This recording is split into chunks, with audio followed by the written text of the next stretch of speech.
রাজা সুমন্ত খুব চিন্তায় আছেন। আমার রাজ্য ধীরে ধীরে দরিদ্র হয়ে যাচ্ছে। কে বাঁচাবে এই রাজ্যকে? রাজকন্যা আরাধ্যা সব শুনে চুপচাপ পাশে দাঁড়িয়ে আছে।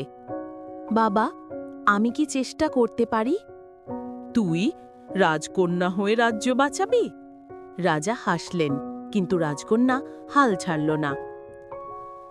রাজকন্যা রাজ্যের সাধারণ মানুষদের ডেকে বলল, আমরা সবাই মিলে রাজ্যের বাগানগুলোতে ফল আর ফুল চাষ করব, যেগুলো বিক্রি করে রাজ্যের টাকা ফেরত আনব। মানুষরা অবাক হলেও রাজকন্যার সাহস দেখে সবাই রাজি হয়ে গেল।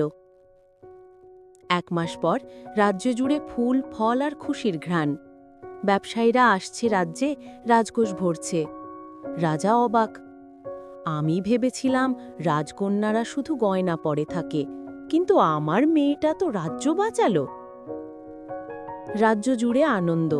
রাজা রাজকন্যাকে সোনার মুকুট পরিয়ে বললেন, আজ থেকে তুই শুধু আমার মেয়ে না, রাজ্যের বুদ্ধিমতী রাজকন্যা। রাজা সেই নয় যে রাজ্য শাসন করে, রাজা সেই যে মানুষের ভালো চায়।